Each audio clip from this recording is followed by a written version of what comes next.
Mary Tyler Moore was regarded as America's sweetheart, a woman whose smile made millions think that she didn't have any enemies in this world. But before she passed, she let out a secret that not many people could ever expect to come from her. There are 5 actors that she hated more than others. Some of these actors are her own colleagues in Tinseltown, actors that she would often see smiling alongside her in their show, while stabbing her in the back at the same time. Some actors exhibited arrogance combined with some form of jealousy, and this is why she wanted nothing to do with them.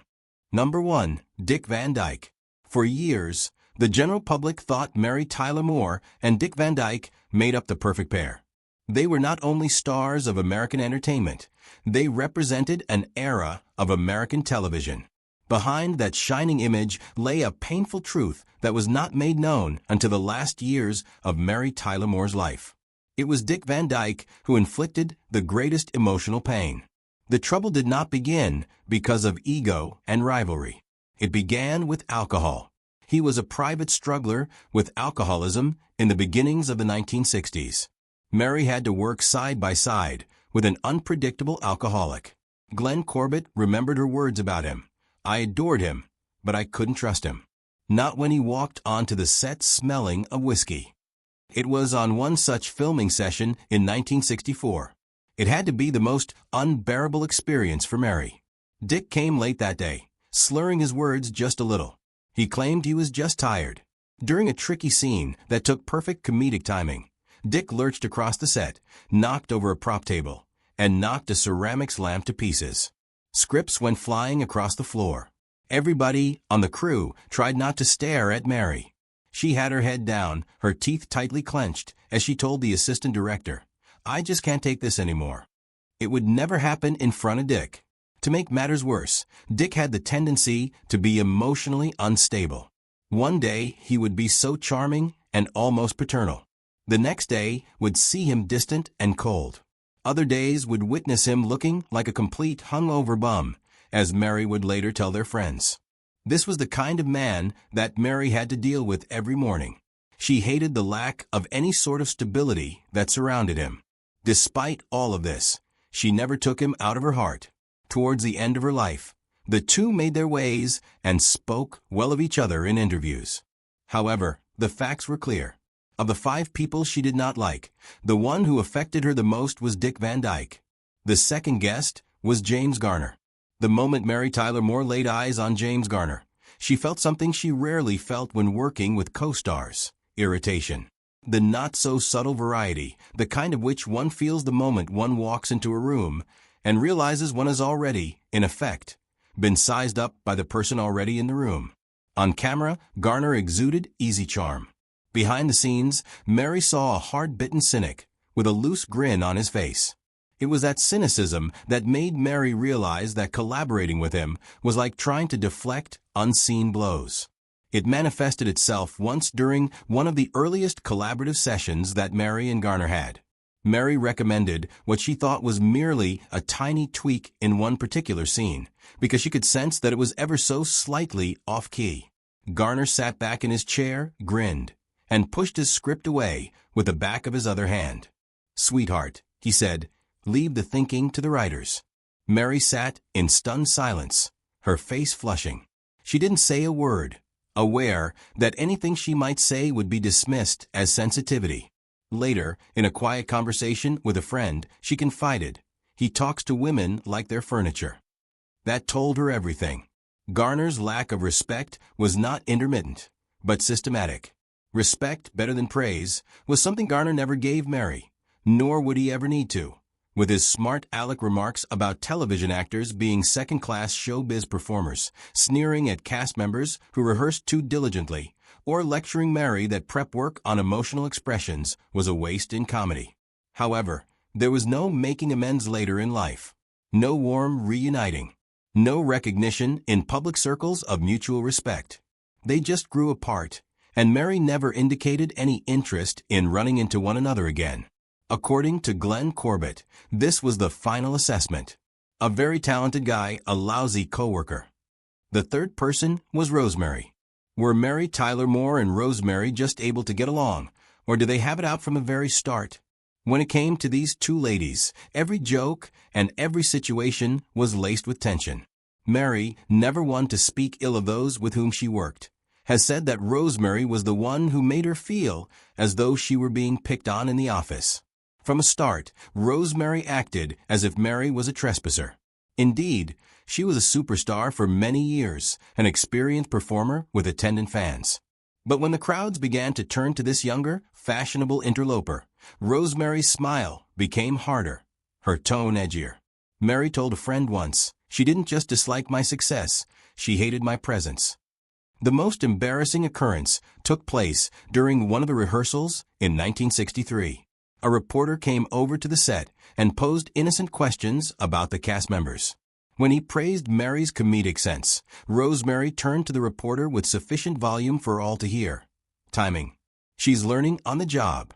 Don't confuse youth with talent. The room shifted in an instant. Mary forced a polite smile, but later remembered. It was as if I'd been slapped with a microphone. Each word out of Rosemary's mouth was a stinging scratch. Mary disliked confrontation, so she endured in silence, converting all that angst into perfection on camera.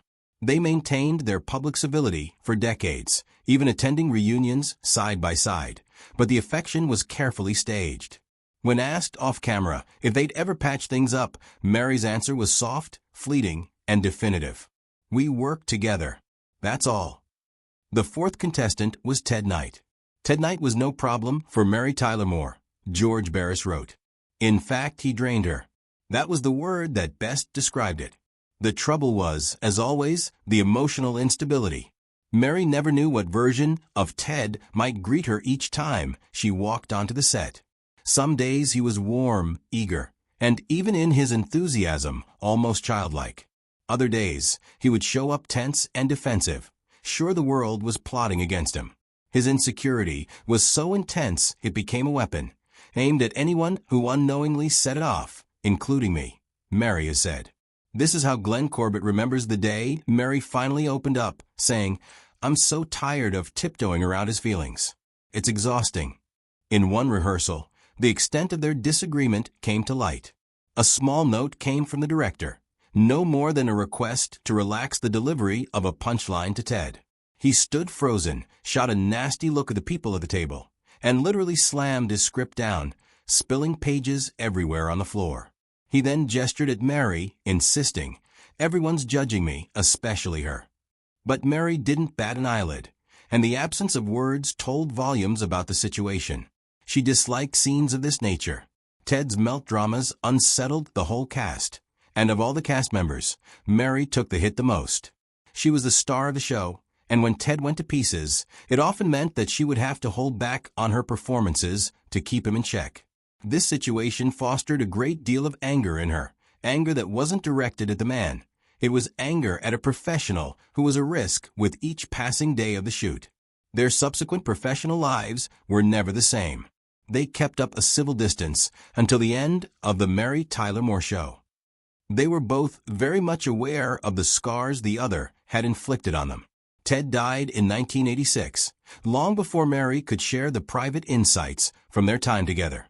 Mary never criticized Ted in any form in public, but in private conversations, Mary revealed one hurtful truth to some people in confidence.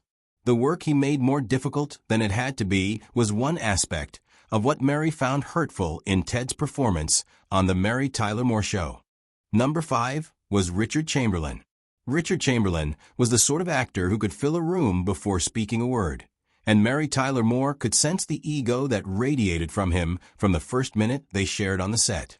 There was no welcome warmth, no curiosity, no attempt at any sort of camaraderie.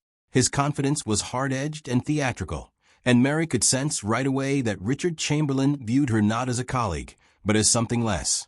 That was the beginning of their conflict in the made-for-TV drama they did together, Kay wrote. Mary hadn't yet honed the acting chops she'd later wield as a superstar. She was, in fact, still learning the ropes. Chamberlain, with his Kildare sex symbol status, loved flaunting the fact that he was the major league player, and they were just little league, Kay continued. This attitude made his performance simply disposable to Mary, and she was infuriated in one scene discussion. Mary had suggested a dramatic moment. Chamberlain did not even glance at her. He dismissed her with a wave of his hand, as if he were swishing away a fly. "Your role is not important enough for us to alter this," he muttered. The belittling attitude cut deeper than the words themselves. Mary recalled, it wasn't what he said. It was the look in his eyes, like I didn't belong in the room. On another day of rehearsal, when Mary asked a question of the director about the blocking, Chamberlain let out a loud sigh and stood up, joking with a grip working in the wings. "She'll understand acting one day." Nobody chuckled. The moment is heavy with meaning. Mary smiles politely, but she seethes with shame. She was young, but she wasn't weak, and she never forgot those moments. Unlike other conflicts in her life, this experience never softened with time. Chamberlain never apologized, never acknowledged tension, never acted as if something had passed between them. Mary did not seek closure. She simply chose to avoid Chamberlain forever. When asked years later if she would work with Chamberlain again, she responded immediately, no. Some lessons don't need to be repeated. Now that you've seen these 5 actors that Mary Tyler Moore disliked, what story surprised you most in this video? Did you believe that she was justified in her disliking of these actors, or simply scars from struggling in her young days in Hollywood? Want more like this, in which Hollywood secrets are finally uncovered and confessed? Make sure to like, subscribe, and share this video.